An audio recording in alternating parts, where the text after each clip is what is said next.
رب العزال خالق کائنات رب المشرقین و رب المغربین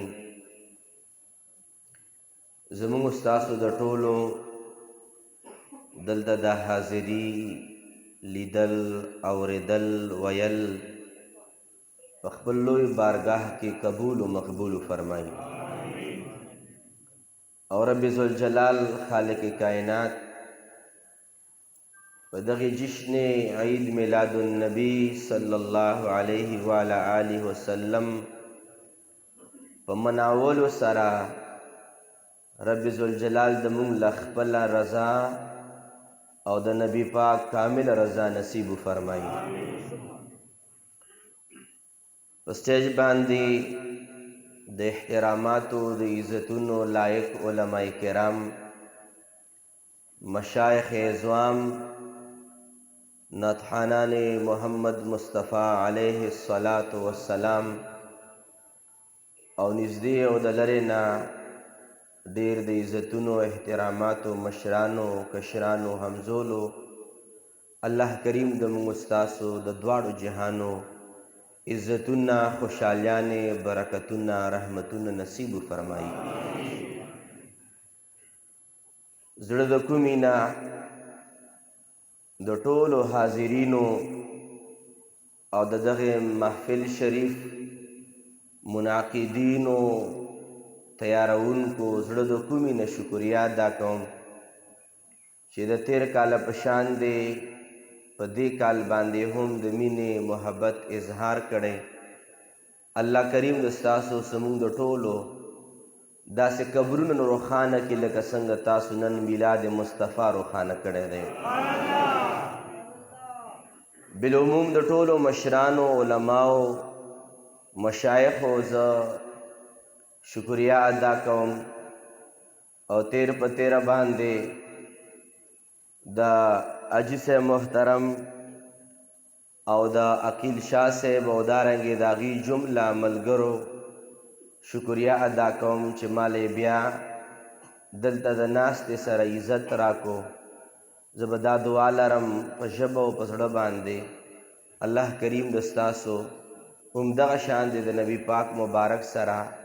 د مینې محبت رشته قایم او دایم وساتي ما سره هم ډېر درانه ملګري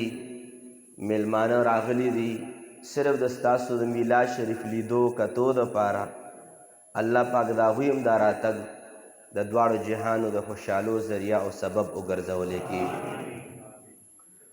محترمو سامعینو حضراتو هر چرته چې د میلاد شریف ذکر راشي او د ما په وړاندې باندې د میلاد شریف چرته هم ذکر خیر شوی نو د ګجرو ګړی د میلاد شریف ما پکې ضرور ستایلی دی د ستاسو د میلاد شریف دومره بارونکه د مینې نه ډک د محبتونو د عزتونو نه ډک ځکه دی چې تاسو دلته د یو لوی د الله ولی په غیږ کې تاسو میلاد شریف مناوئ یو لوی صاحب کرامت او صاحب اطاعت او صاحب کمال او برکت هستی د جمعات په خوا کې تشریف فرما ده د هغوی مرقد و قبر انور شریف دی د هغوی برکات زه په دغې محفل باندې خواره دي ځکه د نورو میلادونو نه د دغې میلاد برکات او ښکلا او حسن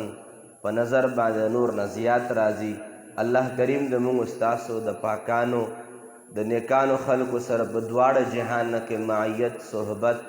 او د هغوی اطاعت نصیب فرمایي محترمو سامعینو حضراتو چې کله انسان میلاد شریف په دغې بابرکته محفل شریف کې کینی هر چاته موضوع معلومه وي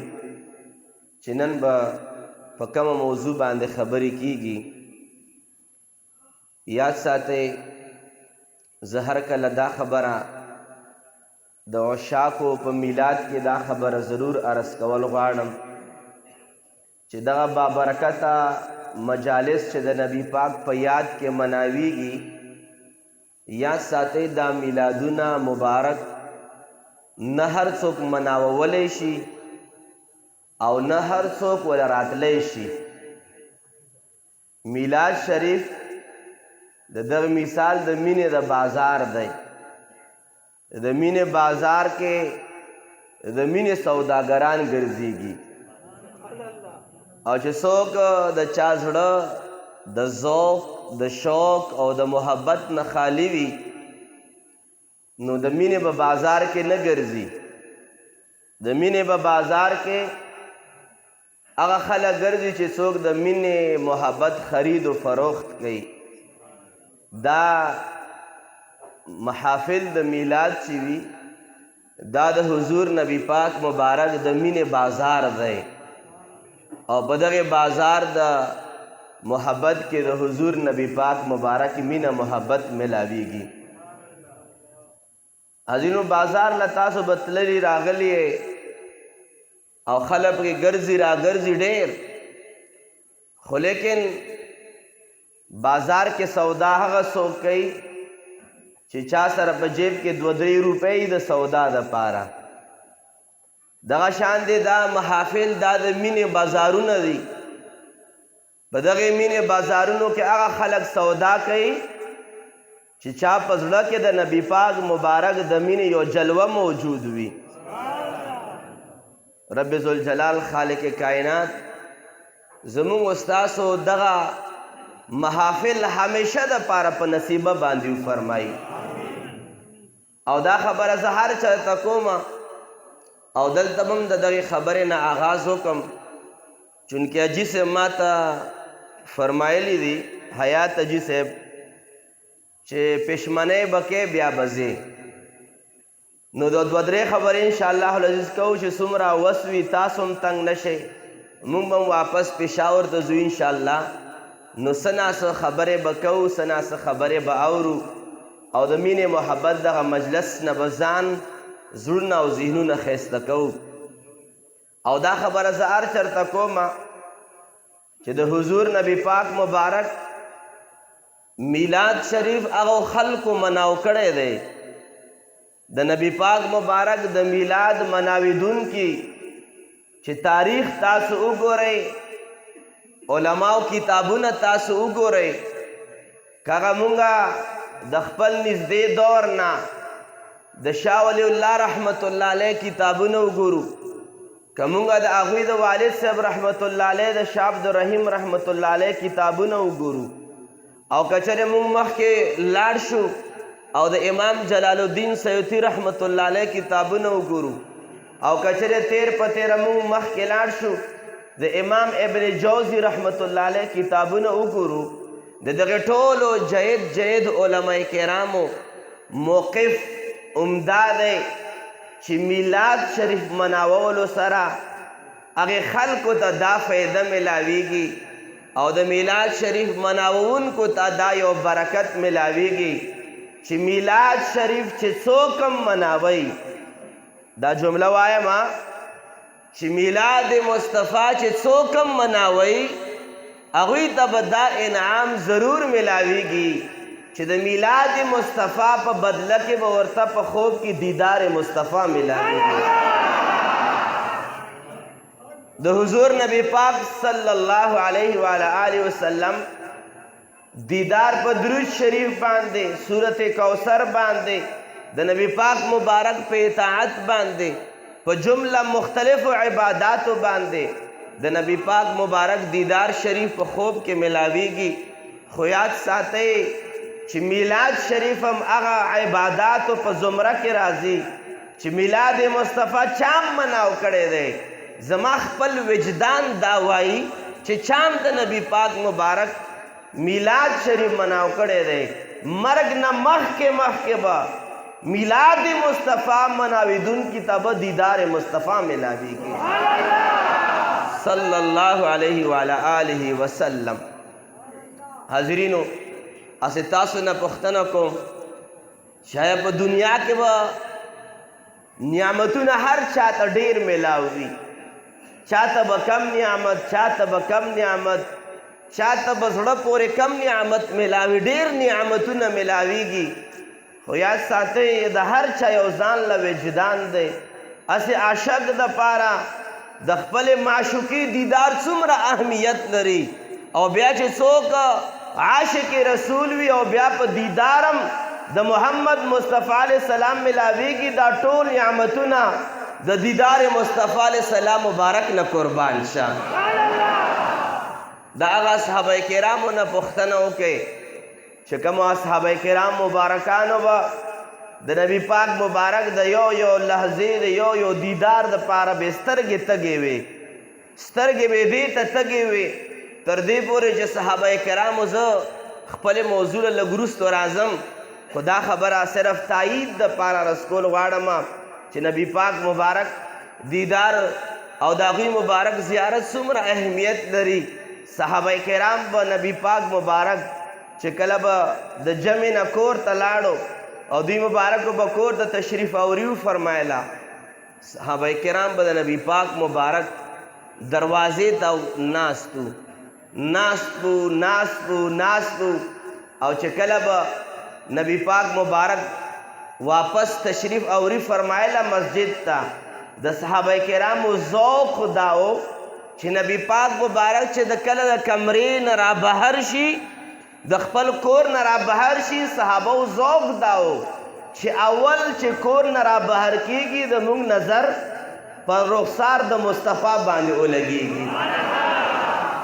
صحابه کرام برالل نبی پاک د بیا عرض کولو یا رسول الله صلی الله علیه وعلی آله وسلم، تاسو به رب ذوالجلال د طرف نه په لویو مرتبو باندې فایز یې جنت کې، او مونږ خو ستاسو امتیان یو، مونږ ته خو به ښکته او لاندې درجې میلاویږي، تاسو خو امام الانبیاء، تاسو ته به لوړې او دنګې درجې میلاویږي. نبی پاک مبارک ته عرض کوي یا رسول الله چې تاسو کله جنت ته لاړ شئ او کله مونږ جنت ته لاړ شو، اصحابه کرامو د ذوق خبره رسول غواړم چې کله مونږ هم لاړ شو جنت ته، نبی پاک مبارک تاسو هم جنت ته لاړ شئ، تاسو به په بلند اعلی مقام کې تشریف فرمایئ، مونږ به په جنت کې لاندې یو. یا رسول الله مونږ په جنت کې کله به بیا ستاسو دیدارونه کولی شو، تاسو به بلند اعلی ځای کې وئ، مونږ به په لاندې ځای کې وو. قرآن کریم د اصحابه کرامو په دغې ذوق باندې قرآن کریم کې رب ذوالجلال آیات مبارک نازلو فرمایلو چې څوک زما د حبیب تابعداري کوي، څوک زما د حبیب سره مینه محبت ساتي، دا به د هغې خلکو سره په جنت کې وي چې څوک پیغمبران دي، څوک شهدا دي، څوک صالحین دي، خدای پاک به د هغوی مرتبه د هغوی سره برابر ساتي او هغوی له به په جنت کې ملاقاتونه ورکوي. دا مو د احادیثو د آیات کریمه خلاصه مو تاسو ته ذکر کړه. صحابه کرامو ذوق درته عرض کومه چې صحابه به ځي جنت ته، صحابه کرام وایي چې مونږ به جنت ته ځو، خو قربان شم د اصحابه کرامو هغې ذوق د دیدار د مخ د مصطفی علیه السلام نه چې عرض کوي چې جنت له لاړ شو، جنت یو ځان له مزه ده، خو صحابه کرامو ذوق دا دی چې جنت به هله کمال والا مزه مونږ زړه ته کوزوي چې یو طرف ته جنت وي او سترګې په مخ د مصطفی باندې لګي. صحابه فرمایي یا رسول الله تاسو جنت ته لاړ شئ، تاسو به لوړه مرتبه یي، مونږ سره خو د جنت غم دی، اصحابه کرامو سره په جنت کې دیدار د مصطفی غم دی. صحابه فرمایي مونږ به چرته تاسو وینو، گویا د نبی پاک د لیدو ذوق شوق د نبی پاک د دیدار چې کم شوق د صحابه کرامو په زړونو کې و، یا ساتئ صحابو له خوند جنت هم خوند نه ورکوي چې په جنت کې د والضحا دیدار ورته نه میلاویږي. ځکه صحابي رسول یو ذوق خبره عرض کول غواړم او بیا به خپلې خبرې مخ په وړاندې بوتلل غواړم. حاضرینو، یو صحابي رسول هغه مبارک به شاید چې ما خطاباتو کې تاسو اوریدلی وي، یو صحابي رسول هغه به صف کې اولنی صف کې په هغه ګوټ کې ودرېدو، هغه ګوټ کې به ودرېدو. مسله دا ده چې په جمع کې امام سره څوک څومره نږدې وي زیات ثواب دی. امام پسې ټول نه زیات ثواب چاته په جمع کې ملاویږي؟ هغه چاته ملاویږي چې د امام پسې بالکل په شا باندې ولاړ وي. کتابونه لیکي چې امام پسې څوک بالکل قدمونو په نقش باندې شاته ولاړ وي هغه ته د یو جمع 100 ثوابونه او 100 اجرونه ملاویږي. او بیا چې څوک امام ته نږدې وي نو هغه ته به ډېر اجر ملاویږي. چې څومره د امام نه په صف کې لرې کېږي دومره ثواب کې کمی راځي، څومره چې امام ته نږدې کېږي دومره اجر او ثواب ملاویږي. دا مسله ده. اول صف د دویم نه زیات ثواب لري، دویم صف د دریم نه زیات ثواب لري.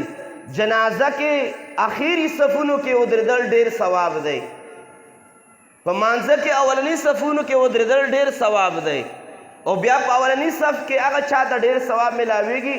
څوک چې د امام سره نږدې ډېر وي. مسله باندې پوه شوې؟ اسې ما او تا ثواب پسې ډېر وږي یو که صحابه کرام د ثواب ډېر وږي وو. اصحابه کرام د ثوابونو ډېر تلاش کولو.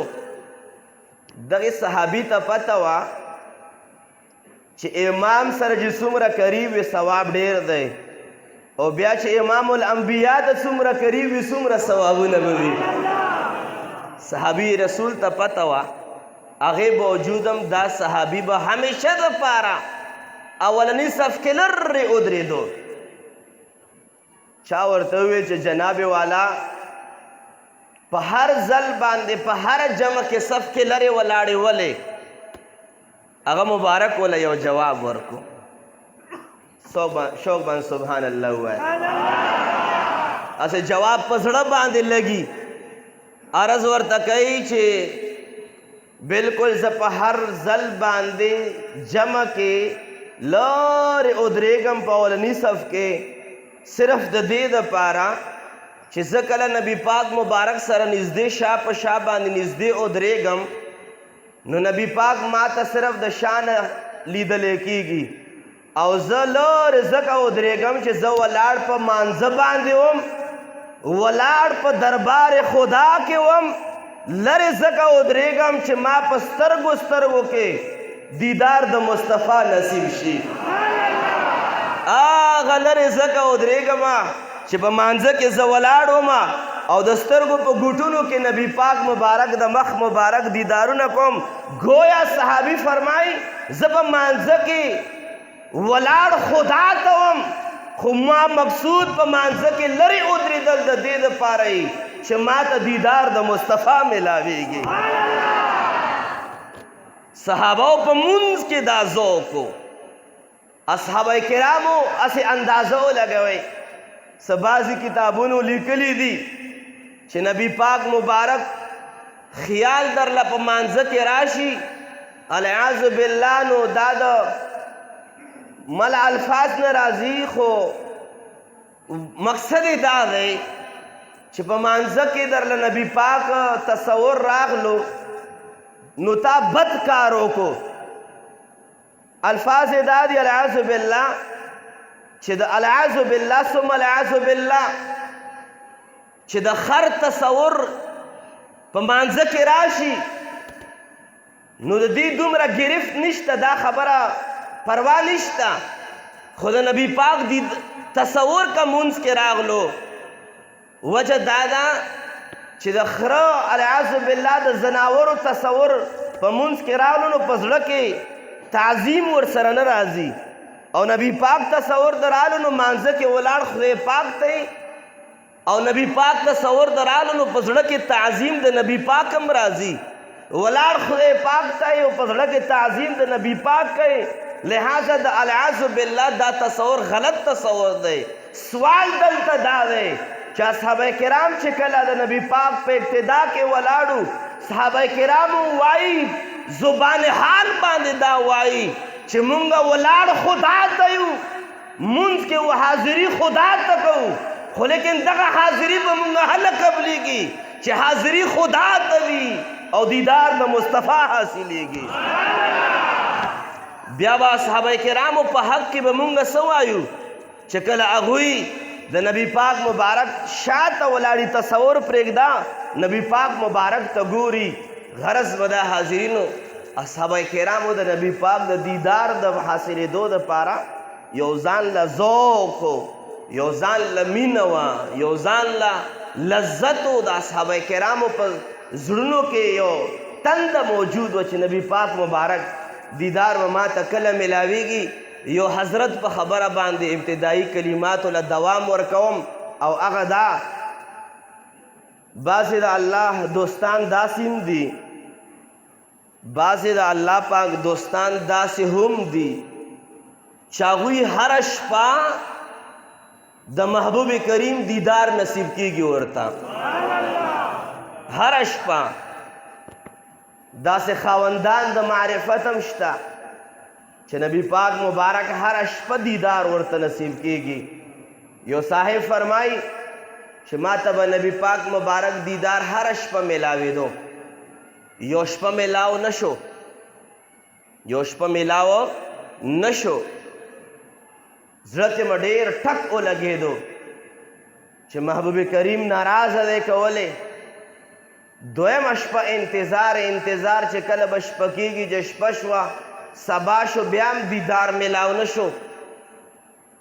درېیمه شپه باندې خدای پاک په جناب کې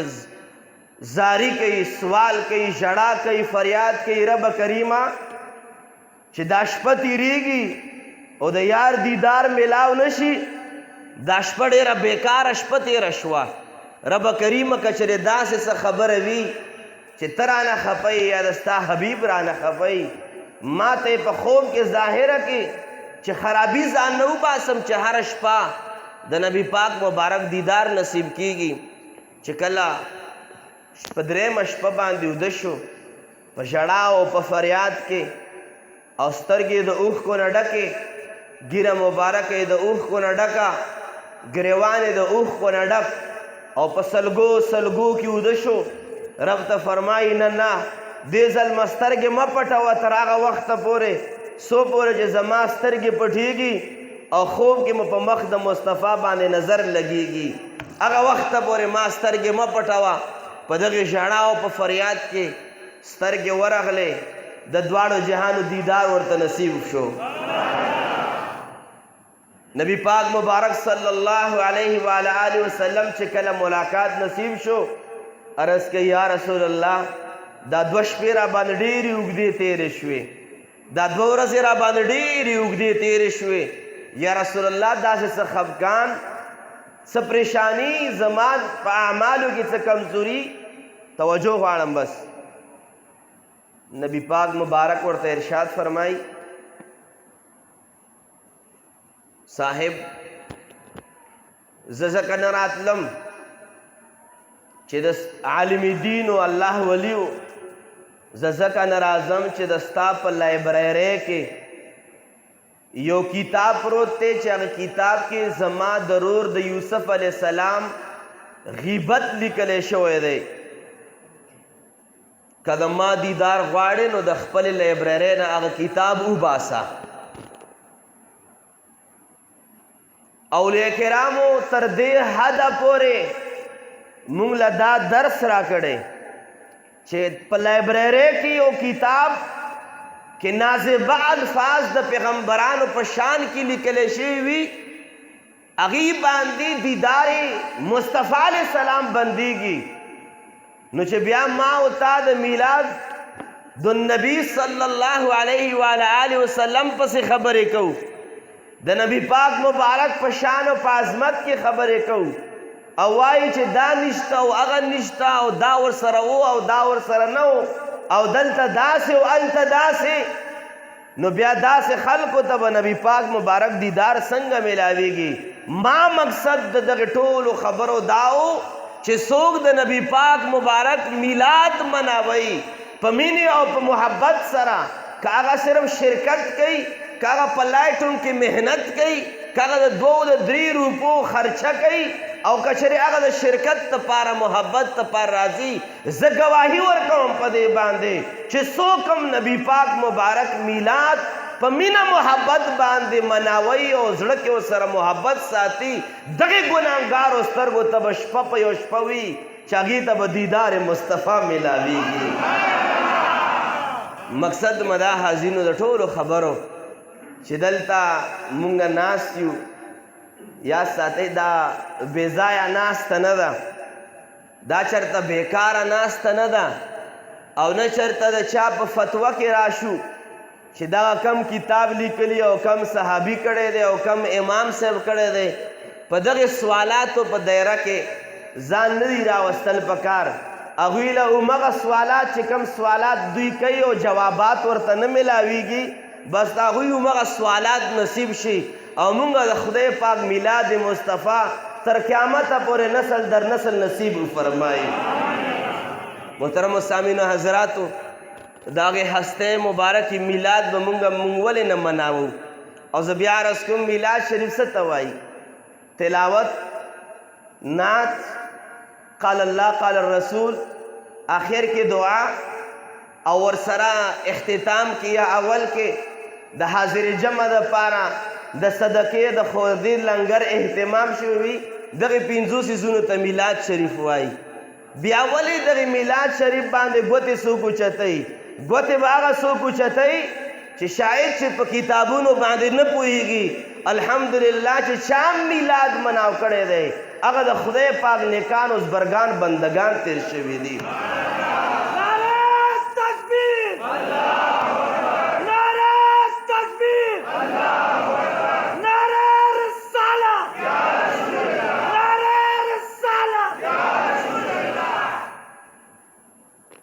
چاره ته یو حدیث مبارک نه عرض وکړو چې دا حدیث مبارک ضرور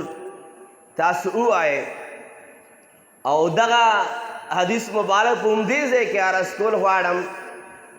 چې هسې د هغې نبي یاد نه دی پکار بله ورځ چا راته وي جیجي زرغوني جومات کې زه کوم ځای کې جمع ورکوم حیدرآباد کې جمعې مونځ نه بعد یو کس راغی جي دا میلاد شریف باره کې تا خبرې وکړې چې 12 ربیع الاول باندې تاسو میلاد مناو کوئ صدقه خیرات وکئ نو په دې ورځ باندې خو دې کې خو اقوال مختلف دي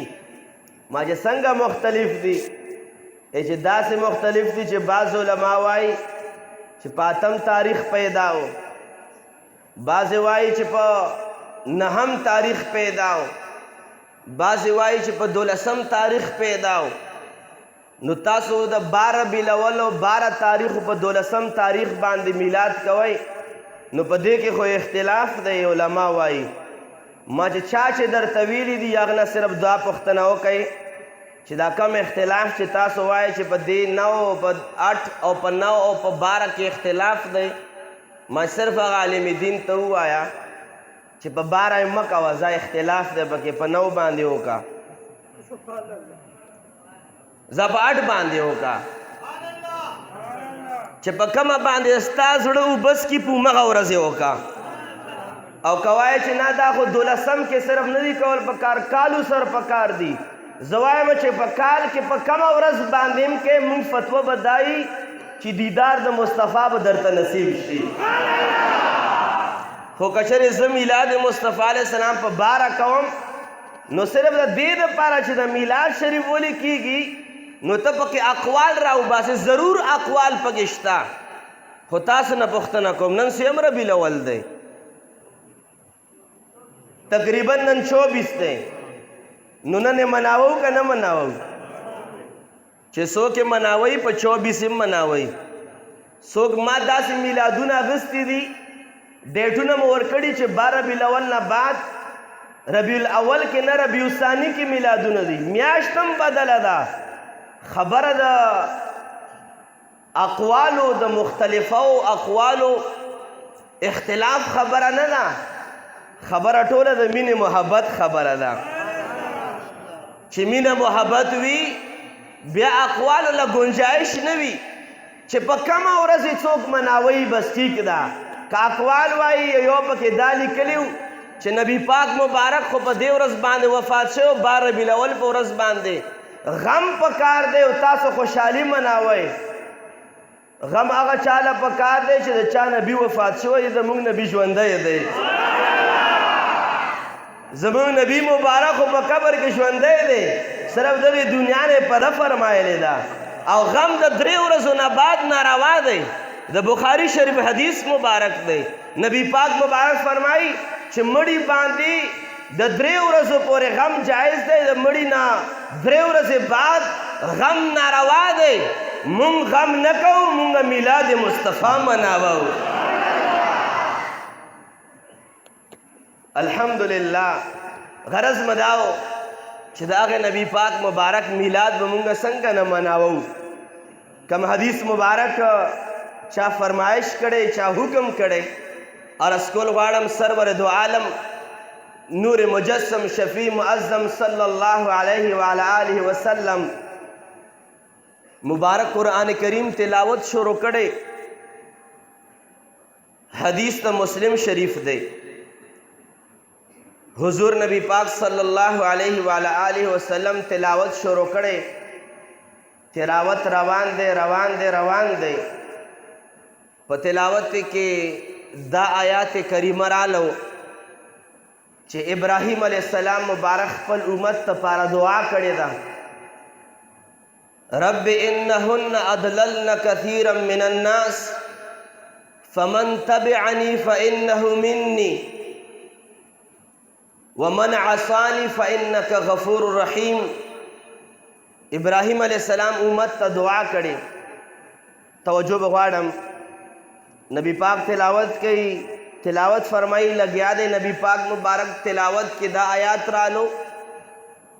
رب کریمہ ابراہیم علیہ السلام دعا راغله رب کریمہ دغه بوتانو زما امتیان گمراه کړي دي خدای پاکه د ستا په دغه بندگانو د ما په امتیانو کې 2 قسمه خلق دي یو هغه دي چې د ما په لار باندې نه دي یو هغه دي چې زما په لار باندې روان دي رب کریمه چې څوک د ما په لار روان دي دا مال راکا او چې څوک ګناهګار دي ته بخښونکی مهربانه گویا ابراهیم علیہ السلام عرض کی مولا 2 قسمه امتیان دي او د ستا 2 قسمه بندگان دي څوک د ما په لار روان دي هغه مال راکا چې څوک ګناهګار دي متا ته حواله کړل سوچ نیکان دي هغه مال راکا ګناهګار متا ته حواله کړل نبی پاک مبارک مخ کې تلاوت کړي نبی پاک مبارک مخ کې د حضرت عیسی علیہ السلام مبارک د خپل امت په حق کې التجا او دعا کړې ده رب ذوالجلال خالق کائنات دبر لاؤڈ سپیکر سلو کے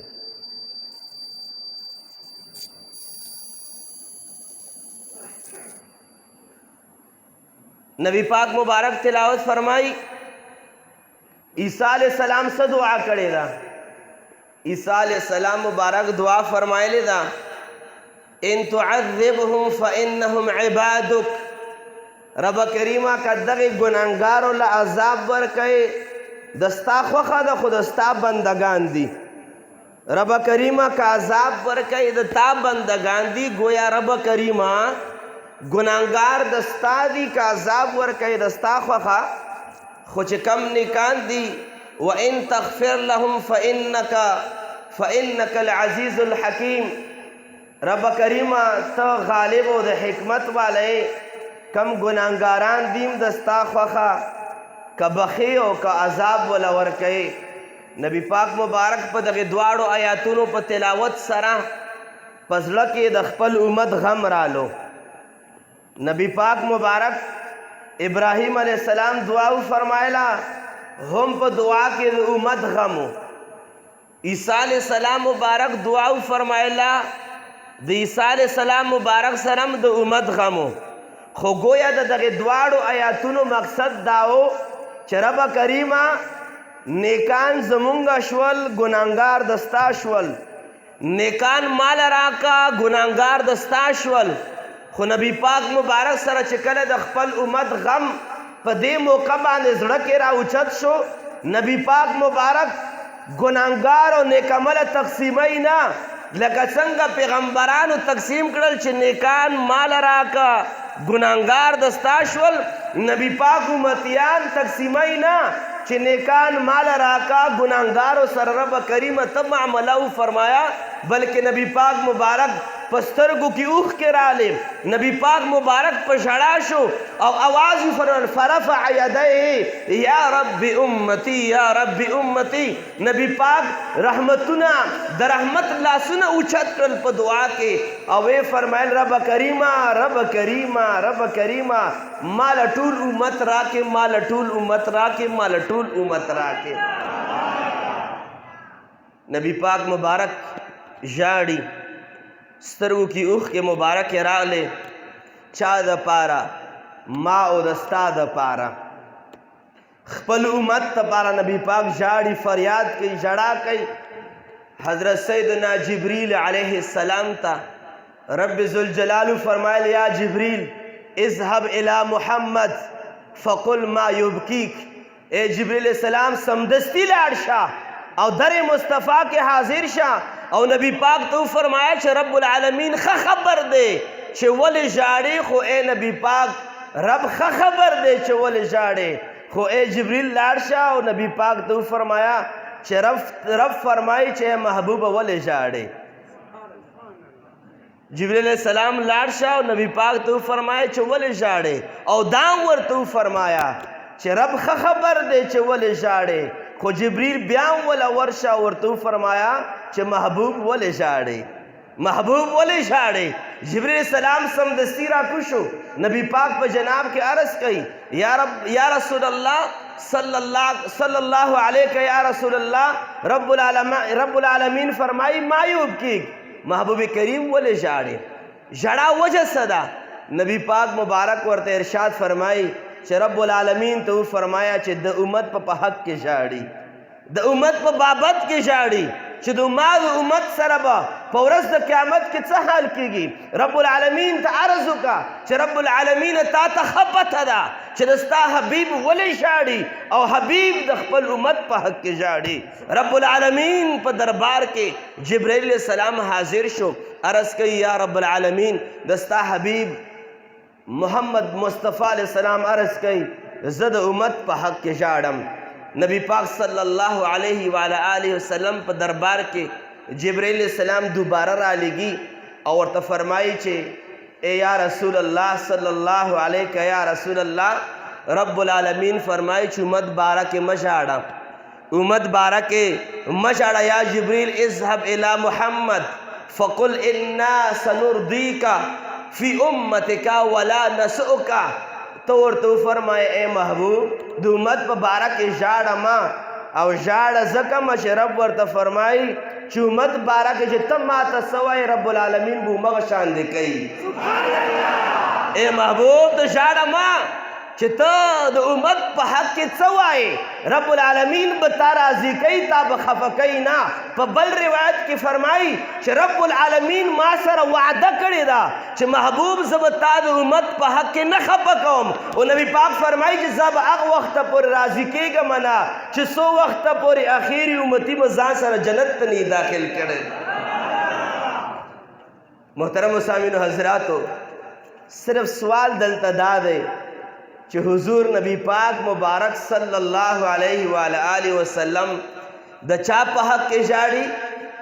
زما او د ستا په حق کې ژاړي. اسې پوښتنه دا کومه چې چاته د امام الانبیاء تاج ورپسر وي، کمې هستې ته د خاتم الرسول تاج ورپسر وي، کم ہستے تا رب العالمین والضحا وائی، کم ہستے تا رب العالمین واللیل اذا سجا وائی، کم ہستے تا والشمس والضحا وائی، کم ہستے تا یاسین و طاہا وائی، کم ہستے تا مبشر بشیر او نذیر وائی. اگی لوی ہستے دا پارا جڑا صرف اور صرف دا دیر پارا جڑا کولا چھ نبی پاک مبارک پس لڑکے داؤ چې د ما امت سره به قیامت په ورځ باندې څه کېږي؟ ما او تا دپاره هغه هستي ژاړي نو بیا دغه کې سوال د کومه پیدا کیږي چې د کومې هستې ژړا د ما او د ستا دپاره ده نو بیا چې هغه هستې په حق کې دغه هستې په یاد کې دغه هستې مبارکې په ذکر کې د ما او ستا اجتماع او ناسته وشي دلیل په کم صورت کې تاسو غواړئ که چېرې دې حق کې تاسو دلیل غواړئ بیا حقیقت دا دی چې په زړه کې څه نه څه مرض موجود دی زه وایم چې د هغې یو اوښکې مبارکې حق به مونږ ادا نه کړو چې کومه اوښکه د امت د غم دپاره نبي پاک مبارک د خپلو سترګو نه تویه کړې ده د هغې یو اوښکې به مونږ حق چرته ادا نه کړو د دې د وجې نه حضور نبي پاک مبارک په هر مقام کې په هر ځای کې زما او د ستا د بخنې دپاره زما او ستا د درجات بلندیو دپاره زما او ستا د آخرت د حسن دپاره نبی پاک مبارک دعاګانې کړي دي هغه لوی وفا حق خو موږ نشو ادا کولی خو کم از کم په خپل زړه کې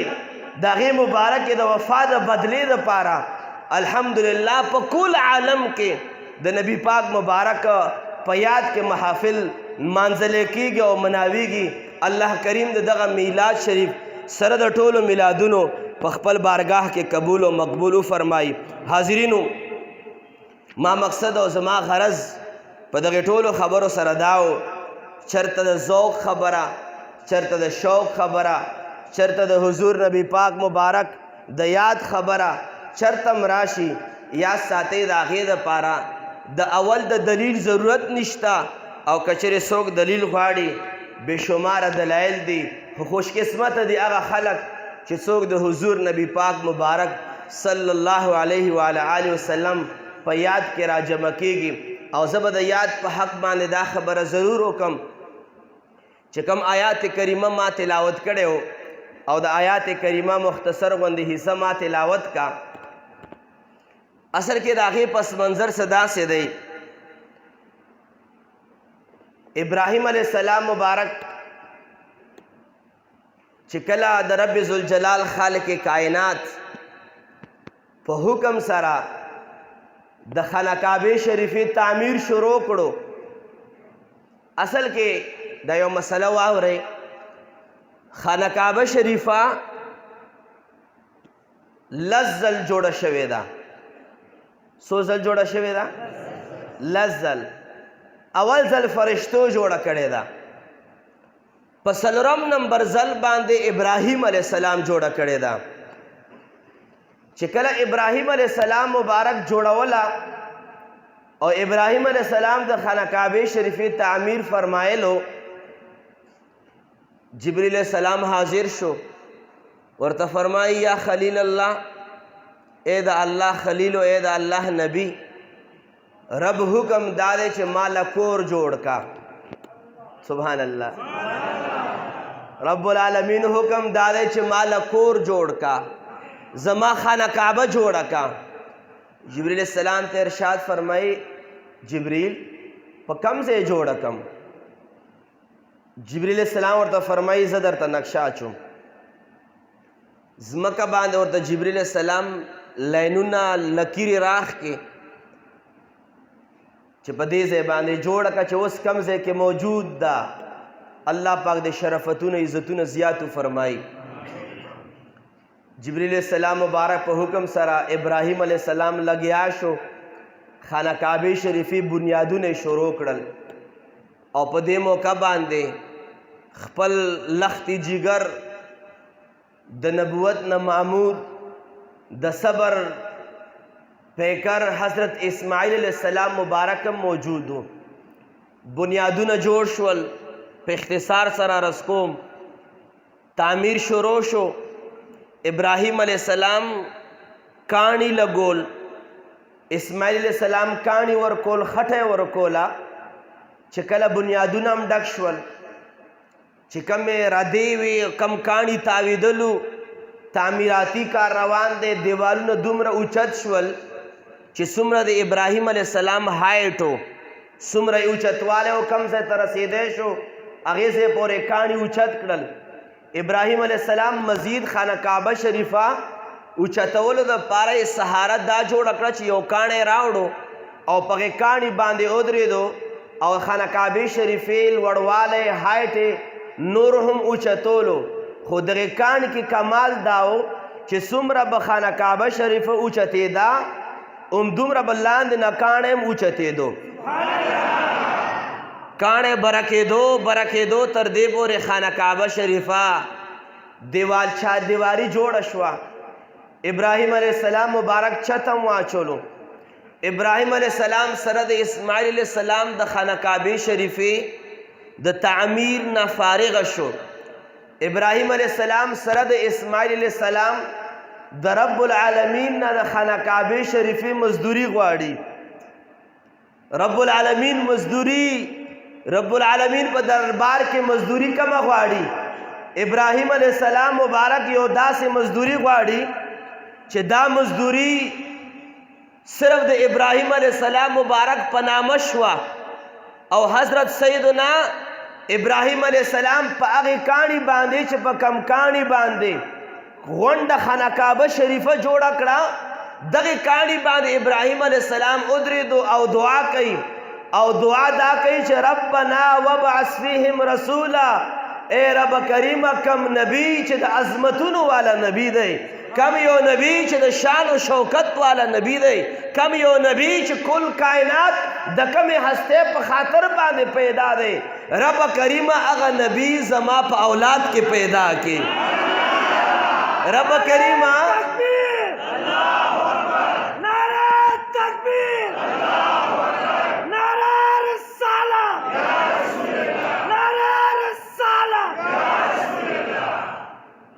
رب کریمه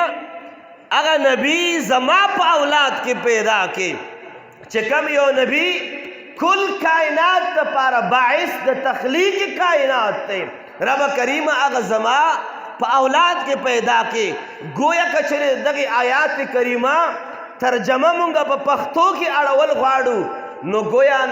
ابراہیم علیہ السلام مبارک دا رب العالمین نا دا مزدوری غاڑی کا دا جملم پزړه باندې درست ولګېدا په شوق به سبحان الله وایي ابراهیم علیہ السلام د خانه کعبه شریفې د تعمیر مزدوری جنتونه نه غواړي ابراهیم علیہ السلام د خانه کعبه شریفې مزدوری مرتبه نه غواړي کرامات معجزات نه غواړي دنیا او دولت نه غواړي جاه او جلال نه غواړي ابراهیم علیہ السلام د خانه کعبه شریفه مزدوری صرف دا غواړي چې رب کریمه ما نیکه د مصطفی جوړ کا رب کریمه ما نیکه د مصطفی جوړ کا زکه حضور نبی پاک مبارک ارشاد فرمائی صحابی رسول ته پوښتنه وکړه چې یا رسول الله د ستاسو ابتدا د ستاسو تخلیق د ستاسو پیدایش باره کې ما ته ووایه نبی پاک مبارک ورته ارشاد فرمائی که چېرې ای صحابه ما ته ګورئ چې زه څوک یم نبی پاک فرمائی چې انا دعوت ابي ابراهیم زه د خپل نیکه د ابراهیم علیہ السلام دعا یم ابراہیم علیہ السلام مبارک صرف اور صرف دا تمنا او ارزو کړی وه چې نبی پاک ما ته خپل نیکه ووایي نبی پاک مبارک دا نسبت وکړي چې ابراهیم علیہ السلام زما نیکه دی دغه یو ارزو تمنا دپاره رب ذوالجلال نه د خانه کعبې شریفې صرف دا مزدوري غواړي چې رب ذوالجلاله صرف داسې زما په نصیبه وګرځوه چې محمد مصطفی علیہ السلام ما ته خپل نیکه ووایي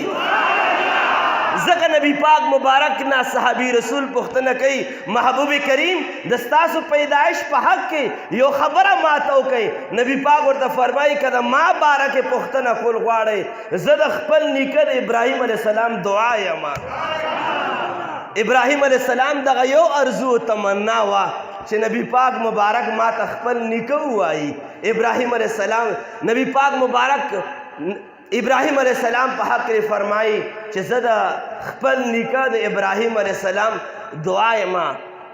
دلچسپ خبره دا ده سوال جواب به تاسو راکوئ ابراهیم علیہ السلام مبارک به په خپل ژوند کې څومره غرونو باندې ګرځېدلی و. غرونه د خاورو نه جوړي که د ګټو نه؟ نو څومره ګټو باندې څومره کاڼو باندې به ابراهیم علیه السلام خپې ښودې وي. په ځمکه باندې به ابراهیم علیه السلام مبارک څومره خپې ښودې وي، خو په یو باندې هم د ابراهیم علیه السلام د خپې نقش نه دی جوړ شوی. صرف په یو ګټه باندې د ابراهیم علیه السلام د خپې نقش جوړ شوی چې هغه ګټه او هغه کاڼی په مقام ابراهیم کې پروت دی. څوک حج له تلي وي، څوک عمرې له تلي وي، او که څوک نه دي تلي ګوګل ته ورکئ مقام ابراهیم، نو مقام ابراهیم هغه جالی به هم تاسو ته راشي، هغه کاڼی به هم تاسو ته ښکاره شي، او د کاڼي د پاسه د ابراهیم علیه السلام د خپو نقش هم جوړ شوی دی. مقام ابراهیم باندې یاد ساتئ، ابراهیم علیه السلام په ډیرو کاڼو خپې ښودي، خو نقش د خپې په نه دی منقش شوی، صرف په یو کاڼي باندې چې کوم مقام ابراهیم کې پروت دی، او دا هغه کاڼی دی چې په دې باندې میلاد مصطفی دعا کړې شوې وه. په دغه کاڼي باندې ابراهیم علیه السلام ولاړو دعا یې وکړه چې ربنا وابعث فیهم رسولا، رب کریمه دغه حبیب لبیب د ما په اولاد کې پیدا کې. دغه دعا یې د دغه کاڼي د پاسه کړې وه، او په دې وخت کې ابراهیم علیه السلام مبارک د خپو نقش په دغه کاڼي باندې جوړ شو. پیغام ورکوي دا کاڼی چې که طواف کوئ دلته به 2 رکعاته نفل کوئ، که حج کوئ که عمره کوئ حق خانه کعبې نه طواف کوئ 2 رکعاته نفل به مقام ابراهیم سره کوئ. او مقام ابراهیم د بل ځای نوم نه دی، مقام ابراهیم د هغه ځای نوم دی چې په کوم ځای کې میلاد د مصطفی دعا کړې شوې ده.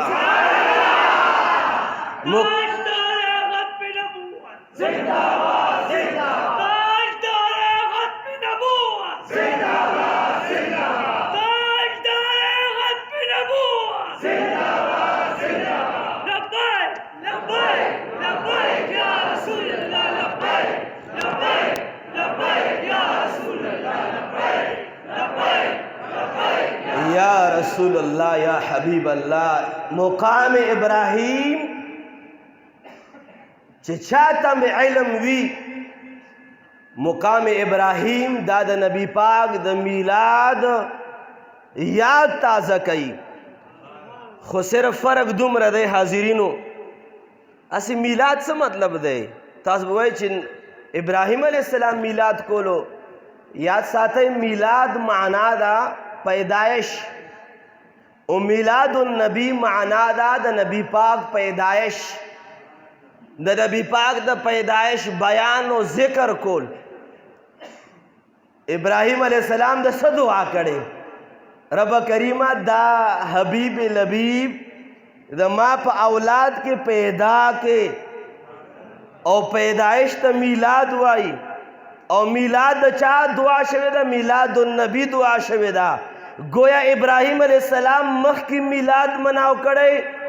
مخکی میلاد او د مونږ میلاد په منځ کې فرق دا دی چې ابراہیم علیہ السلام د میلاد داسې مناو کړو چې راځي، مونږ داسې میلاد مناو چې راغلی دی. میلاد مصطفی علیہ السلام دعا شوې ده. او د کمال خبره دلائل النبوه کې امام ابو نعیم رحمه الله تعالی ذکر کوي چې صحابه فرمایي چې کله مونږ به مقام ابراهیم لاړو، او مقام ابراهیم کې به مونږ د ابراهیم علیه السلام په کاڼي باندې د خپې نقش وکتو، او بیا به نبی پاک خپې مبارک نقش وکتو، نو مونږ به د ابراهیم علیه السلام د خپې نقش د نبی پاک د خپې نقش برابر به مونږ وکتو. گویا د ابراهیم علیه السلام او د نبی پاک د خپې نقش دا بالکل برابر و. گویا په دې ځای باندې ابراهیم علیه السلام هغه دعا کړې ده چې کله حضرت شیش علیه السلام د دغې دنیا نه، حضرت آدم علیه السلام د دغې دنیا نه پرده کوي، حضرت شیش علیہ السلام زوی تا ابراہیم علیہ السلام مبارک ورته ارشاد فرمائی، اے بچے شیش کله چې ته ژوند تیری دنیا کې ژوند تیری، دا یو نصیحت مو در سره ضرور واوره، او هغه نصیحت دا دی چې اے شیش بچے چې کله ژوند تیری کلم د خدای پاک یاد کوي د محمد مصطفی یاد هم ضرور کوا. آدم علیہ السلام مبارک تا خپل زوی حضرت شیش علیہ السلام ورته عرض کوي اے ابا جان خدای پاک په یاد باندې خو زه پوه یم، د خدای پاک یاد خو ما ته علم شته چې د خدای پاک یاد ولې پکار دی، خو ابا جان دا د مصطفی یاد پکې څه وي؟ د مصطفی علیہ السلام مبارک په یاد باندې زه پوه نه شوم. حضرت آدم علیہ السلام بچی ته فرمایي چې بچی د خدا یاد سره د مصطفی یاد ضرور جوړ ساته. چرته چې د خدا یاد کوي هلته د مصطفی یاد کوه. او ورته فرمایي چې ای بچی دا درته ځکه وایم چې کله زه خدای پاک په ما کې خپل مبارک روح واچولو او ما سترګې وغړېدې، ما سترګې غړېدلو او د عرش په پیلرو باندې ما نظر پرېوتو، په عرش عظیم باندې ما نظر پرېوتو چې ما څنګه سترګې کولاو شي. عرش عظیم باندې مې یو طرف ته د خدا نام ولیدو، بل طرف ته مې د مصطفی نام ولیدو. په عرش عظیم باندې لیکلی شوي وو چې لا اله الا الله محمد رسول الله صلی الله علیه وعلى آله وسلم. ورته فرمایي چې بچی هغه هستی او هغه محمد رسول الله صلی الله علیه وعلى آله وسلم چې لا پیدا نه دی، صرف زه پیدا وما او صرف فی الحال زه پیدا شوم، خو ما ته دا پته ولګېده چې انسانانو کې ابتدا زما نه وشوه، خو په یاد کې ابتدا د یاد د مصطفی نه شوې ده. ما ته دا پته ولګېده چې دا محمد مصطفی علیہ السلام دا هغه مبارک بچی دی چې عرش عظیم ته که حسن ملاو دی، که د عرش عظیم پیلرو ته حسن ملاو دی، پیلرې او عرش عظیم که چېرې ښایسته شوي دي دا په یاد خدا او په یاد مصطفی ښایسته شوي دي. او بیا ورته فرمایي چې بچی زه چې کله جنتونو ته لاړم او جنتونو کې ما ته دروازې کولاوېدې، نو ما دروازې په جنتونو کې وکتې چې د جنت په هر دروازې په هر چوکټ باندې یو طرف ته به د خدا نام لیکلی شوی و، بل طرف ته به د مصطفی نام لیکلی شوی و. او بیا ورته فرمایي چې ای بچی زه په جنت کې په ګوټ باندې وګرځېدم او هر طرف ته لاړم رالمه، خو چې چېرته به ما حوره ولیده د حورې په تندي باندې یو طرف ته د خدا نوم لیکلی شوی و، بل طرف ته د مصطفی نوم لیکلی شوی و. او بیا ورته فرمایي ای بچی زه چې جنتونو باندې وګرځېدم ما په جنتونو کې مختلفې ونې ولیدې، په هره ونه باندې د خدا نام موجود و، د مصطفی نام موجود. او بیا ورته فرمایي چې ای بچی ونه خو پرېږده چې د ونې په هره پاڼه باندې یو طرف ته د خدا نوم و، بل طرف ته د مصطفی نوم لیکلی شوی. ورته فرمایي چې ای بچی ما ته دا پته ولګېده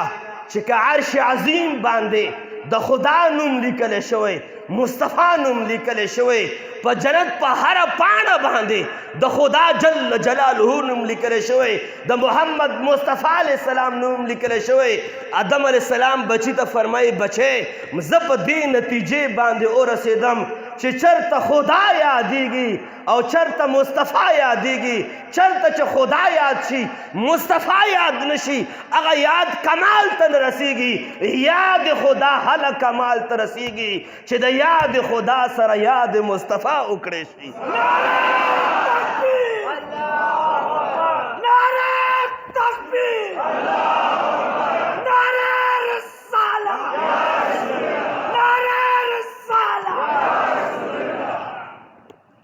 ذکا حضور نبی پاک مبارک ارشاد فرمائی انا دعوت ابی ابراہیم، زد ابراہیم علیہ السلام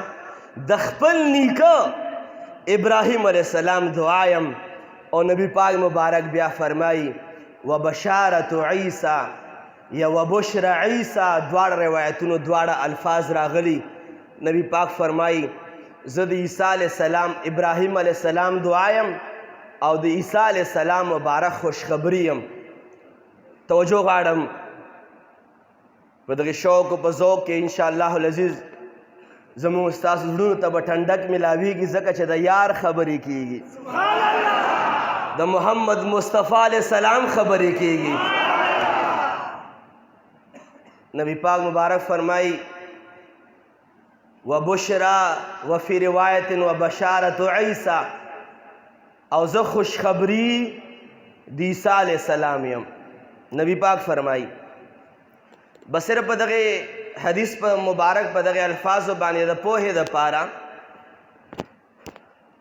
حاضرینو خوشخبری یم د عیسی علیہ السلام چې کله به عیسی علیہ السلام خپل امتیانو ته خوشخبری ورکوله. تفصیل طرف ته به نظم خبرې زیاتې دي خو صرف دومره وایم چې زیری خوشخبری دا خلق هله او یو بل له ورکوي چې کله پیدا شي. خوشخبری د ماشوم هله وي چې کله پیدا شي. وراره د مبارک شه او زوی د مبارک شه او څوک بې اولاده دي او چا نارینه اولاد نشته، الله کریم د نبی پاک په خاطر د ټولو صالح اولاد نصیب کی. اولاد چې پیدا شي خوشخبری یو بل له ورکوي، زیره یو بل له هله خلق ورکوي چې کله پیدا شي. او نبی پاک مبارک فرمایي چې زه د عیسی علیہ السلام خوشخبری یم. گویا نبی پاک فرمایي چې زه لا پیدا نه یم، خوشخبری به عیسی علیہ السلام ورکوله. قرآن کریم فرمائی، قرآن کریم رب ذوالجلال خالق کائنات قرآن کریم کے ارشاد فرمائی چې عیسی علیہ السلام مبارک به امتیانو ته دا فرمایل چې چرته به د عیسی علیہ السلام د انجیل احکامات ورکول، د خدای پاک وحی به عیسی علیہ السلام امتیانو ته بیانولا. یو حکم به دام بیانولو چې کم قرآن کریم فرقان حمید کے ذکر دے. حضرت عیسی علیہ السلام به امتیانو ته فرمایل چې ومبشرا برسول یأتی من بعد اسمه احمد، اے زما امتیانو زه تاسو له خوشخبری در کوما چې ما نه بعد نبی را روان دی او د نبی نامه احمد علیہ السلام دا. عیسی علیہ السلام به خوشخبری ورکولا. عیسی علیہ السلام یوازې به هم خوشخبری ورکړي، د خلکو په منځ کې به هم خوشخبری ورکړي وي. یو بل له عیسی علیہ السلام زیری ورکول چې ای زما امتیانو خوشخبری د تاسو دپاره زما امت نه بعد یو پیغمبر را روان دی چې د هغه نامه احمد علیہ السلام دا. زغه کتابونه لیکي چې قربان شم د نبی پاک د یاد نه خلق چې پیدا شي یاد شروع شي. نبی پاک مبارک هغه هستی ده چې مخکې نه په تورات کې هم یاد موجود و، په انجیل کې هم یاد موجود و. نبی پاک مبارک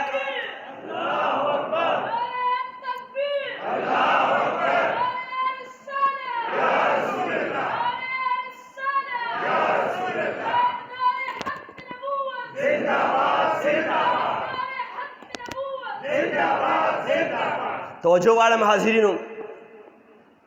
نبی پاک فرمائی صحابی پوښتنه کوي یا رسول الله تاسو څوک یې؟ فرمائی ابراہیم علیہ السلام دعا، اسماعیل حضرت عیسی علیہ السلام خوشخبری. خو چې کله عیسی علیہ السلام به خلکو له خوشخبریانې ورکولې تعجب خبره دا وه امتیان یو ورځ ورته وایي چې قربان ته خو د الله نبی، ته خو د الله رسول، ته خو د الله پاک مرسل، ته خو د الله پاک کلمه، ته خو د الله پاک روح. دومره عظمتونو سره سره چې دومره لوی شان، دومره لوی عظمت چې صاحب د کتاب، صاحب د عظمت مړی ژوندي کې مرده چې کومه وفات شوي خلق دي هغوی ته قوم باذن الله باندې ژوند ورکوي. دومره عظمتونو خاوندم د دغې نبي صفتونه بیانوي، دومره د عظمتونو د کمالاتو خاوندم د دې نبي کمالات بیانوي. دا به څومره لوی د کمالاتو خاوند وي. گویا صحابه پوښتنه دا کوي چې قربان ستاسو عظمتونو ته خلق سلام کوي، نو دومره عظمتونو والا هستی موضوع شان مصطفیٰ دا. عیسی علیہ السلام ولا جواب ورکي. بائبل کې دا خبره موجود ده. عیسی علیہ السلام مبارک ولا جواب ورکي چې زما امتیانو تاسو دغه نبی په حق کې سوال کوئ چې دومره لوی هستی ده، داسې هستی شان بیانوي، پته نه چې د هغې هستی به څومره لوی مقامي. عیسی علیہ السلام ورته فرمایي چې ای زما امتیانو د دغه هستی له خدای پاک دومره مقام او رتبه ورکړې ده که چېرې عیسی علیه السلام ته د دغه نبي د پیزارو د تسمو تړلو سعادت ور نصیب شو د عیسی علیه السلام دپاره دا خوش نصیبي ده ورته فرمایل چې امتیانو دا هغه لویه هستي ده چې عیسی علیه السلام دا ارزو تمنا کوي چې کاش د نبی پاک د نعلینو د تسمو خادم عیسی علیه السلام جوړ شي ورته ځکه نبی پاک فرمایي وضاحت به نور نه کول غواړم فرمایي چې وانا دعوت ابي ابراهیم و بشارت عیسی د عیسی علیه السلام خوشخبری یم او چې دریم نمبر د کم حدیث مبارک ټوکړه د نبی پاک مبارک فرمایي ورؤیا التي امی رأت او زه د مور خوبونه یم زه دعا د ابراهیم یم خوشخبری د عیسی یم او خوبونه د مورکۍ یم او هغه خوبونه چې زه لا پیدا نه وم او لا زه د مور په خېټه وم زه د مور هغه خوبونه یم چې زه مې په خوب کې لیدمه بس صرف دغه خوب باندې خپلو خبرو لا اختتام عرض کول غواړم مګر چې حاجي صاحب ته ما دا خبره وکړه چې اختتام نه به نه وایم خو بهرحال اختتام به ځکه وایم چې ستاسو به هم ستړیوالی وي سبا به هم کارونه وي محترمو سامعینو حضراتو حضرت رسول الله صلی الله علیه و آله وسلم فرمایي صحابي رسول پوښتنه کوي قربان لږ خپل ولادت میلاد باره کې مونږ ته خبرې وکړه په دریم نمبر جمله کې نبی پاک فرمایي ورؤیا التي امرأت او زه د مور خوبونه یم زه د مور خوبونه یم اسې یو خبره به زه ضرور وکم او دا جمله ټول تقریر کې دا یو خبره به زده کې ډېره ده بعضې علماو اختلاف دی په دې کې چې نبی پاک مبارک مور او پلا د دغې دنیا نه مسلمان تیر شوي دي او که نه بعضې علما وایي ډېر لوی د اکابرینو ډېرو لویو علماو په دې کې اختلاف دی خو لیکن مضبوط موقف دا دی بعض علما وایي چې دغه دنیا نه العیاذ بالله دغه دنیا نه مسلمان نه دي تلي بعض علما وایي چې مسلمان تلي دي خو مونږ به دا عقیده په دې قول باندې عمل ډېر حق ته قریب دی چې مونږ به دا وایو چې نبی پاک مبارک والدین دا جنتیان دي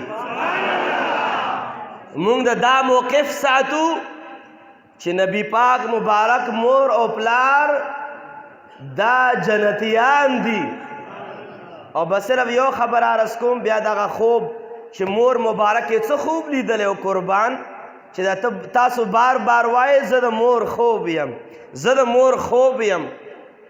یا رسول الله ستاسو مور به څه خوبونه لیدل نبی پاک مبارک په خپله باندې ارشاد فرمایي چې ما مور به څنګه خوبونه لیدل خو خوب نه وړاندې یو خبر عرض کول غواړم موسی علیه السلام چې کله مور په بکس صندوق کې واچولو په اوبو کې روان شو او آسیې بیبي د فرعون لعین کورودانې او ښځې آسیې رضی الله تعالی عنها راونیو نو ساتل شروع کړل آسیې بیبي فرمایي دته به زه خپل بچی وایم فرعون ورته وایي چې ګوره دغه اومغه هلک نه وي چې د ما بادشاهي تباه کوي دا خو به هغه هلک نه وي آسیې بیبي ورته ډېرې خبرې اترې وکړې خو په لنډه توګه دا توجه غواړم ډېره باریکه خبره عرض کوم موسی علیه السلام مبارک د آسیې بیبي په کور کې دی ژاړي ماشوم دی ژاړي ژاړي ژاړي یو څیز ورکوه ماشوم دی نه خوري بل څیز ورکوه نه خوري یو ښځه ورته راوسته چې چا په بدن کې پی و هغې لی ورکو زنانه هغې ښځې وینځې پیو ته واچولو مخ به موسی علیه السلام اړولو بلې لی به ورکو چې ته پی وله ورکه هغې نه به مخ اړولو دنیا ښځې ورته راوستې چې پی ورکولې یو نه یې پی نسکل خورې ورپسې وایي موسی علیه السلام قرآن کریم ټوله واقعه ذکر کړې ده فرعون ته وایي چې زه به تاسو ته یو ښځه وښایم کیدای شي چې د هغې پی وسکي ورته وایي چې څوک دی زه به یې درله راولم خو په دې شرط باندې چې پیسې به موله ورکوئ اجرت فیس به موله ورکوئ د پی ورکولو چې بلکل راوله د موسی علیه السلام خور ډایرکټ لاړه موسی علیه السلام مور له مور یې وله راوسته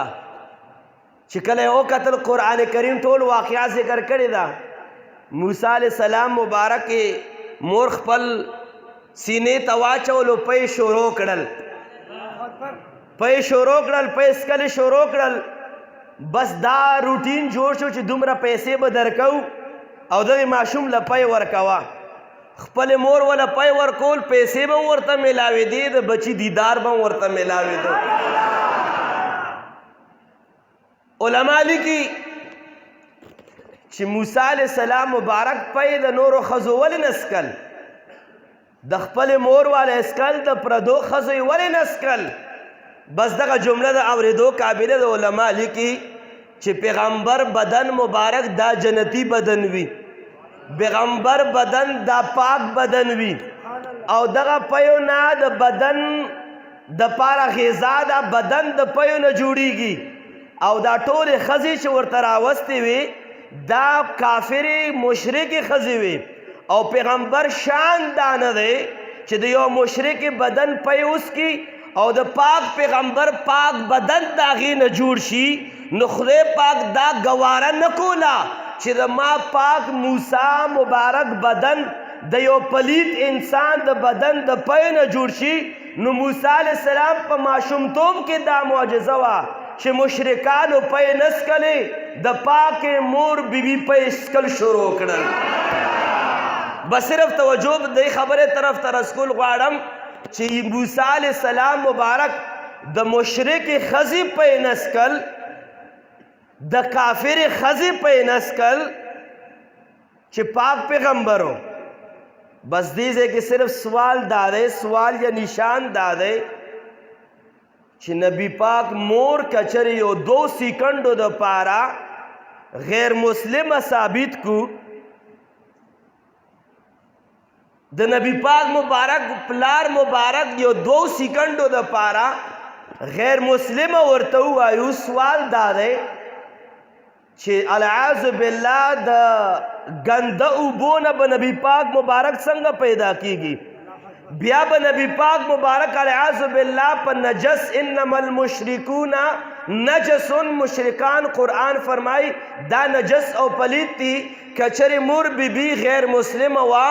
نو نبی پاک مبارک دومره پاکه هستی به 9 میاشتې څنګه خېټه کې پاتې کېدی څنګه به نبی پاک مبارک العیاذ بالله ثم العیاذ بالله د داسې بدنونه پیدا کېدی دا هیڅ کله مناسب نه دی بلکې موږ به دا وایو چې نبی پاک مبارک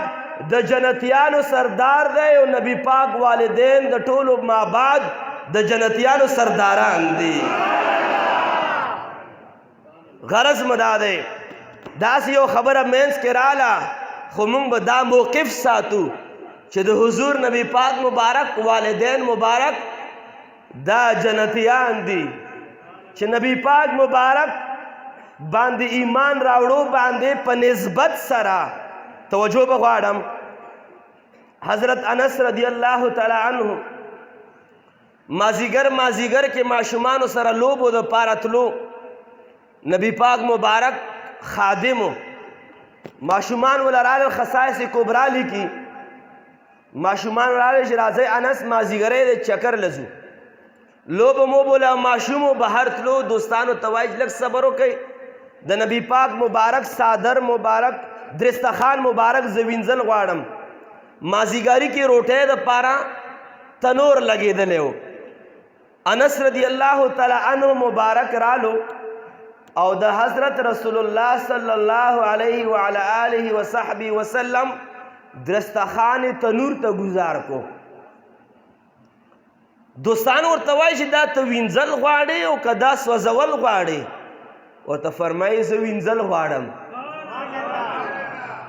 ته فرمایي چې وینځل په اوبو باندې کېږي که په تنور کې په اور باندې کېږي حضرت انس رضی الله تعالی عنہ ورته فرمایي چې زه په اور باندې ځکه کوم چې نبی پاک مبارک د ګوتو پورې دا درستخان ټچ شوی دی او کم شی چې نبی پاک د بدن سره ټچ شي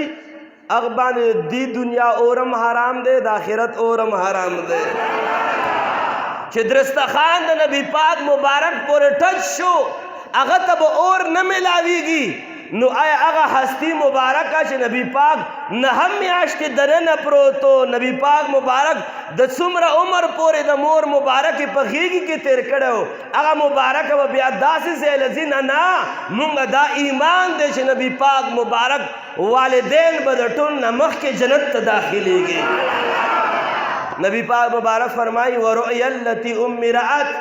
زه د مور خوبونه یم زه د مور خوبونه یم نبی پاک مبارک مواهب اللدنیا کې شارح بخاری رحمه الله تعالی لیکي چې نبی پاک مبارک مور مبارک به څنګه خوبونه لیدل بس په دغه خوبونو باندې خپل خبرو طرف ته د اختتام دوام ورکول غواړم مور مبارک فرمایي چې کله نبی پاک مبارک زما په خېټه باندې شو او اولنې میاشت شوه څو میاشت وه اولنې میاشت شوه مور بیبی فرمائی چې مالا حضرت آدم علیہ السلام مبارک په خوب کې راغی اور راته فرمائی چې مرحمم بکی اے زنانا اے بچے تا د پاره خوشخبری ده فرمائی چې جناب والا ته سوکې جناب والا ته سوکې آدم علیہ السلام ورته فرمائی چې زه ابو البشر یم زه ابو بشر انسان ته وای کنه او ابو البشر د ټولو بشرانو او د ټولو انسانانو زپلار یم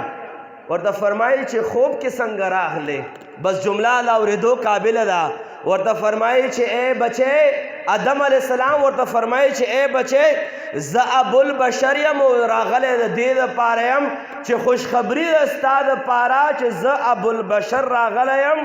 خوشخبری در کومه چې سید البشر را روان دی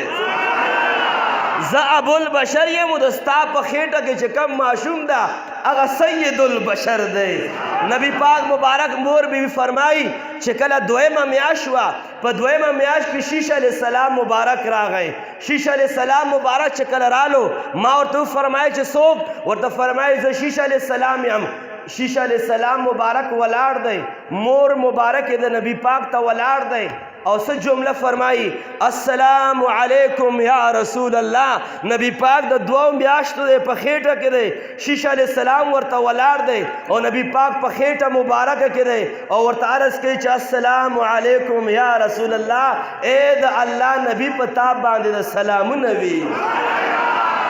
او بیا ورته فرمایي چې اے بچے د حضرت نبی پاک مبارک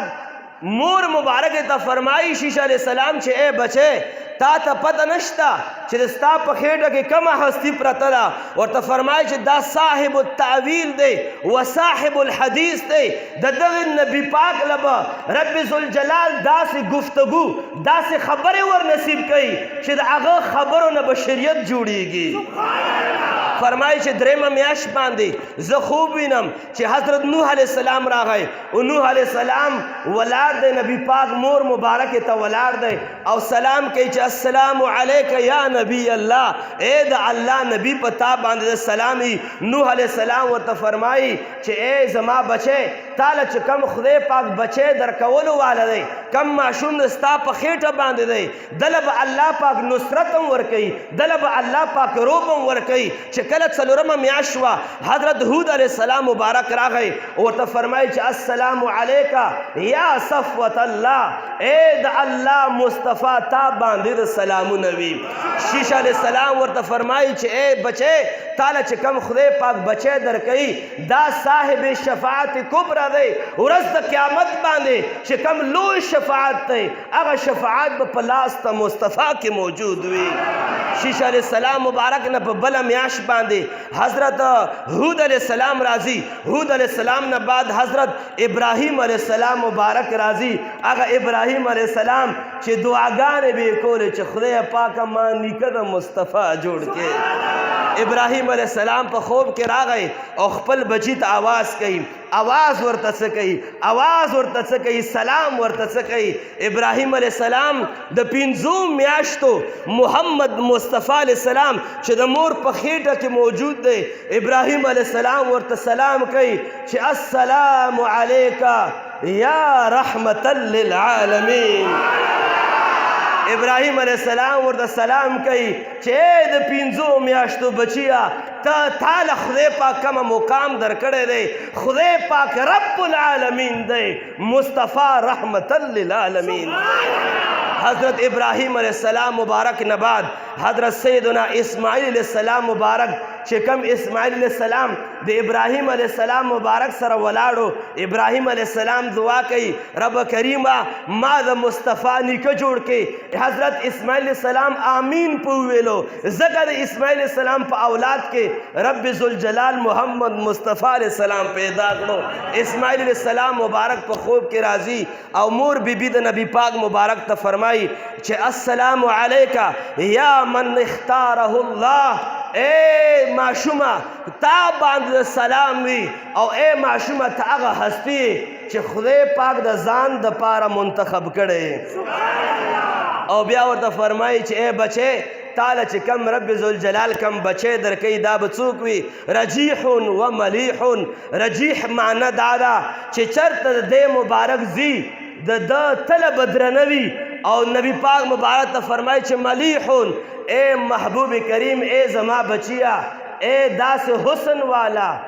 چې څوک در ملیح هغه حسین ته وایي ملیح هغه ښکلي ته وایي چې ورته ګورې او په کتو باندې نه مړېږي ورته فرمایي چې اے نجیح او اے ملیحه تا باندې د سلام وي تا باندې د سلام وي او مور بیبي مبارکه ارشاد فرمایي چې کله حضور نبی پاک صلی الله علیه وعلى آله وسلم مبارک د بلې میاشتې واوړېدو مور بیبي فرمایي چې موسی علیہ السلام مبارک په خوب کې راغی او راته وی فرمایي چې السلام علیکا یا خیر الله اے د الله نبی او هغه د الله نبی چې په ټولو مخلوقاتو کې رب العالمین ولا د هر چا نه لوی فضیلت ورکړی دی او بیا ورته فرمایي چې اے بچې تعالی چې کوم بچې الله پاک درکوي دا به صاحب قرآن وي او په آخري میاشت باندې حضرت سیدنا عیسی روح الله حاضریږي په 9مه میاشت باندې او ورته ارشاد فرمایي او سلام ورته کوي او سلام ورته څه کوي اسې د ابراهیم ټول سلامونه د پیغمبرانو زړه پورې دي خو ابراهیم علیہ السلام سلام کوي السلام علیکا یا رحمتا للعالمین عیسی علیہ السلام مبارک سلام کوي چونکه آخری سلام 9مه میاشت باندې آخری سلام عیسی علیہ السلام کوي او سلام هم داسې سلام کوي چې کل عالم ته دا پیغام ورکوي ورته فرمایي السلام علیکا یا خاتم الرسول اے د پیغمبرانو خاتم الرسول پتا باندې د سلامونه وي او بیا ورته یو ارشاد فرمایي چې ودنا القرب منک یا رسول الله اے د الله رسوله د نورو پیغمبرانو نه زیات تا ته زه قریب یم ځکه چې د ما نه بعد چې کم نبی پیدا کیږي هغه به محمد مصطفی علیہ السلام پیدا کیږي او دغه هغه سلامونه د قربان شم د نبی پاک مبارک د عظمتونو نه پیغمبران سلامونو لرازی نبی پاک مبارک صلی الله علیه وسلم د مور په خېټه کې دی پیغمبران سلامون لرازی ځکه مور بیبي فرمایي چې ما په غونډو 9 میاشتو کې په ټولو 9 میاشتو کې چې ما به سترګې پټې شوې ما له په خوب کې پیغمبران دیدار لراتلل پیغمبران به ما لراتلل پیغمبران به ما په خوب کې لیدل خوراتلل به ملاقات ته مصطفی علیہ السلام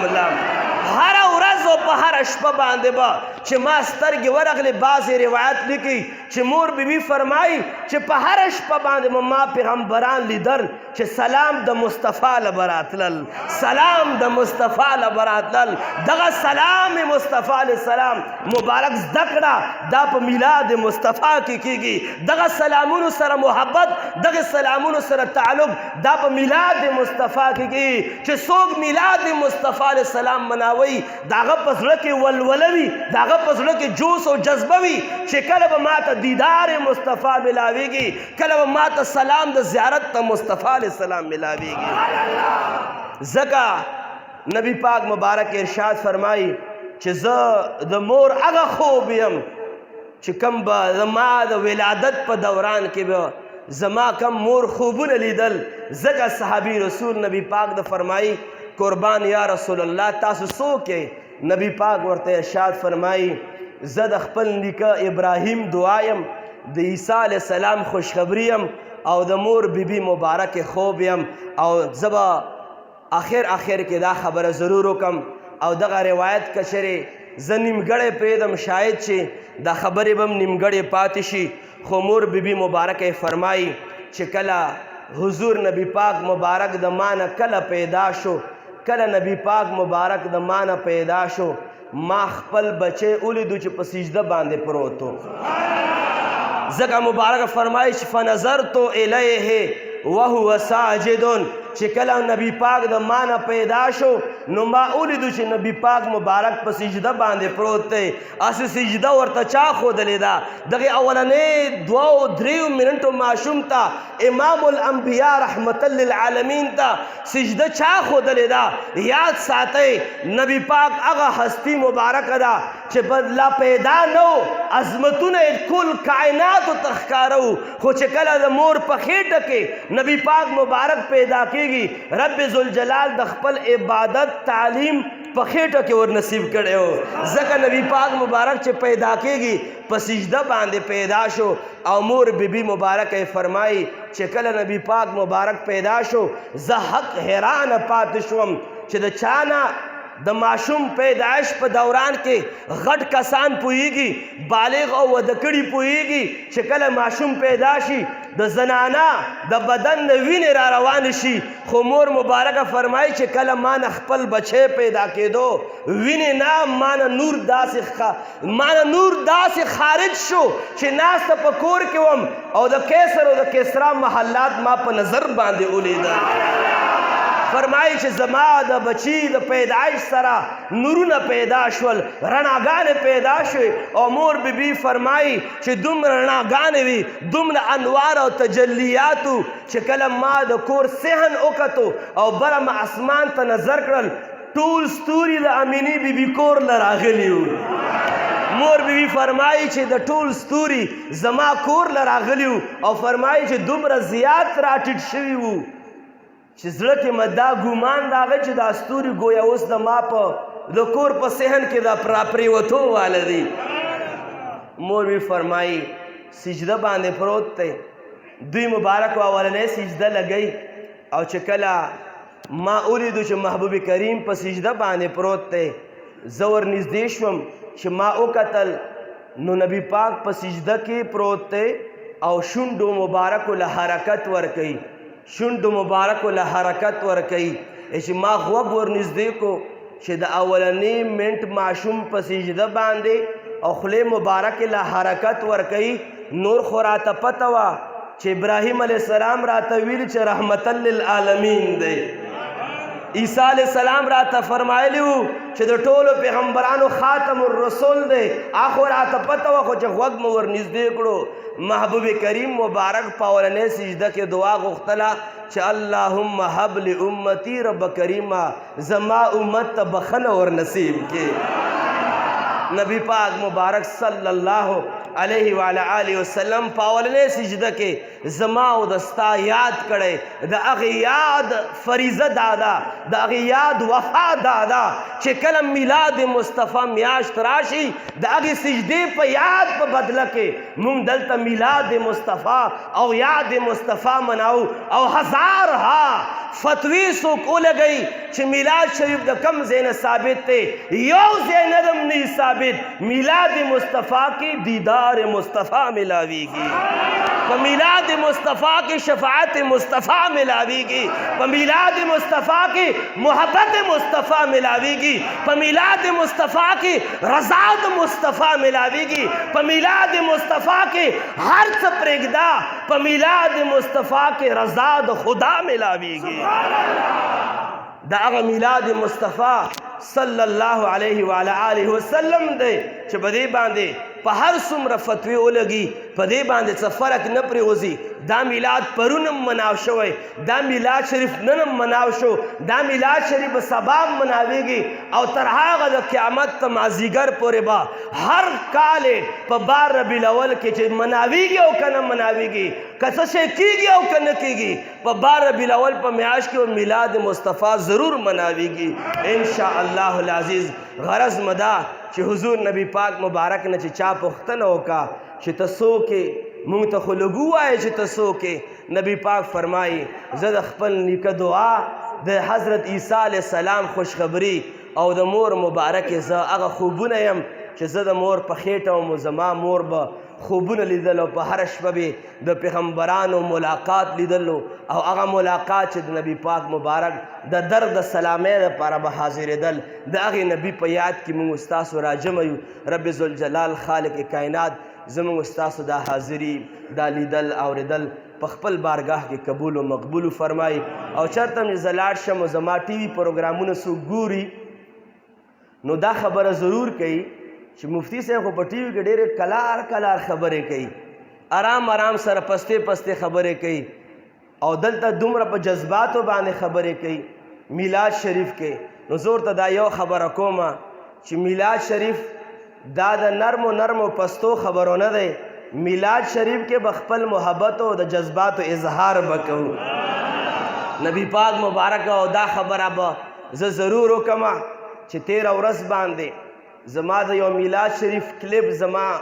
سوشل میډیا چې کم ټیم دی هغه ما سره راغلی دی او دا نورو ملګرو شکریا ادا کوم چې هغوی د لرې نه راغلي دي خو یو کس په یو ویډیو باندې یو کمنټ کړي او هغه کمنټ زه تاسو ته هغه تاثر تاسو ته وایم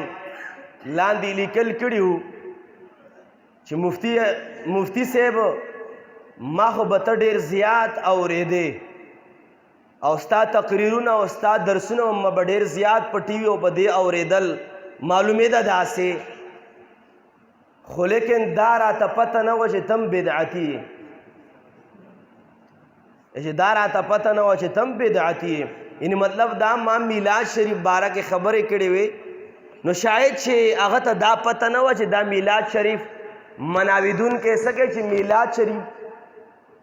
مناویدل خو پکې وړه خبره ده میلاد شریف زمونږ ایمان دی نو وایي چې ما ته خو دا پته نه وه ما خو به ستا ویډیوګانې ډېرې کتې ما ته دا پته نه وه چې تم بدعتي ځکه چې ما میلاد شریف خبرې کړې وې یاد ساتئ که چېرې سوشل میډیا باندې ما څوک ګوري ما څوک ویني که چېرې زما د دې د وجې نه څوک فالو کوي ما د دې د وجې نه څوک لایک کوي چې دا به میلاد شریف نه مني داسې لایک او فالوورز ته ما هډو ضرورت نشته دی ما هغه خلکو فالوورز دي هغه خلک زما لایکرز دي چې کم کسان په شرق او غرب کې دي او میلاد مصطفی مناوي دا زما د سر تاجونه دي ټول په دې کمنټسونو باندې نبی پاک مبارک میلاد مونږ نشو پرېښودی که زما تقریر څوک اوري او که څوک نه اوري مونږ د نبی پاک مبارک د در غلامان یو مونږ د نبی پاک مبارک د میلاد مناونکي یو مونږ د نبی پاک مبارک در او د نبی پاک مبارک دربار او د نبی پاک مبارک د در او د خاورو مبارک غلامي د چا دپاره پرېښودی نشو الحمدلله علی الاعلان دا عرض کول غواړم چې زما سوچ زما فکر دا دی چې میلاد شریف مبارک څوک مناوئ ان شاء الله العزیز دا خبره زه بار بار صرف په همدغې تمنا باندې کومه په همدغې ارزو باندې کومه چې رب کریمه څه پته لګي چې دغې خلکو د امین په خاطر باندې مونږ ته دغه دیدار میلاو شي چې څوک نبی پاک مبارک میلاد مناوئ ان شاء الله العزیز میلاد مصطفیٰ مناویدونکي ته به دیدار مصطفیٰ میلاویږي ان شاء الله العزیز او دعا وکړئ چې خالق د کائناتو اے مالک د مخلوقاتو اے رب کریمه اے د پیغمبرانو خالقه اے د اسمانونو خالقه اے د ځمکو خالقه رب کریمه د سپین مخ مبارک په خاطر باندې مونږ ټول حاضر جمع لا او لیدونکو کاتونکو اوریدونکو لا په هر شپه باندې د نبی پاک مبارک دیدار ور نصیب فرمایا آمین یا رب العالمین وآخر دعوانا ان الحمد لله رب العالمین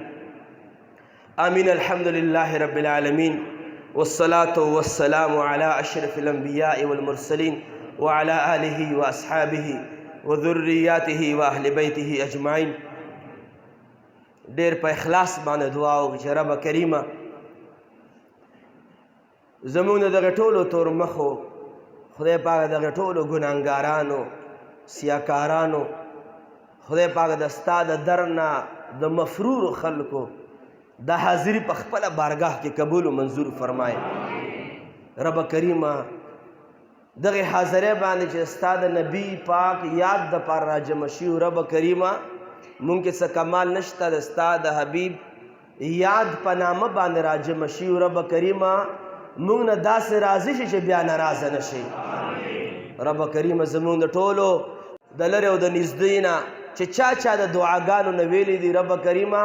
د ټولو نیک حاجتونو او دعاګانې پوره وفرمایې رب کریمه که څوک بیماران دي صحت وله ورکې که څوک قرضداري قرضونو نه اخلاص کې که څوک بې کوره دي کورونه وله ورکې که څوک بې اولاد دي خدای پاکه صالح اولاد وله ورکې چا نارینه اولاد نی نارینه اولاد وله ورکې د چا کورونه نه دي کورونه وله ورکې د چا کار و روزګار و جاب نشته کار و روزګار جابونه وله ورکې رب کریمه د چا سکون نی سکون وله ورکې د چا آرام نی آرام وله ورکې د چا کور اتفاق نی اتفاق او اتحاد وله ورکې د چا کم قسمه ستونزې تکالیف دي رب کریمه د ټولو ستونزې تکالیف ختم فرمایې رب کریمه حاضر جمع کې